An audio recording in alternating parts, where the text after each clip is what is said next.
Hi అండి, నమస్తే. Welcome back to my channel. ఈరోజు ఇక్కడ బొంబాయి రవ్వ పెరుగుతో వెరైటీగా ఒక కేక్ తయారు చేస్తున్నాను. మీరు ట్రై చేయండి. ఫస్ట్ ఇక్కడ ఒక బౌల్ తీసుకొని దాంట్లో ఒక కప్పు దాకా బొంబాయి రవ్వ తీసుకోవాలి. అలాగే ఒక కప్పు దాకా పెరుగు తీసుకున్నాను. ఇవి రెండు బాగా కలిసిపోయేలాగా కలుపుకోవాలి. తర్వాత ఒక 15 నిమిషాల దాకా మూత పెట్టుకొని పక్కన పెట్టుకోవాలి. ఈ రవ్వ అనేది పెరుగంతా పీల్చుకుందండి. తర్వాత ఒక మిక్సీ జార్ తీసుకొని ఆ మిక్సీ జార్లో ఆ మిశ్రమం వేసేసి కొన్ని పాలు పోయాలి.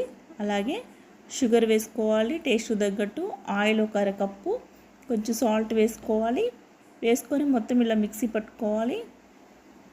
తర్వాత వేరే బౌల్లో తీసుకొని దాంట్లో నిమ్మకాయ ఒక చెక్క పిండుకోవాలి.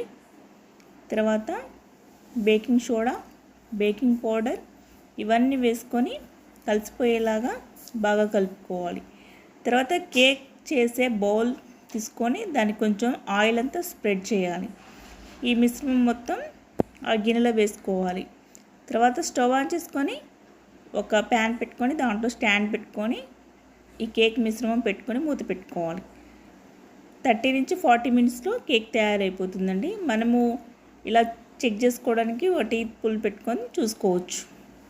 అంతే అండి, కేక్ అనేది రెడీ అయిపోయింది. మా వీడియో కనుక మీకు నచ్చితే లైక్ చేయండి, షేర్ చేయండి, సబ్స్క్రైబ్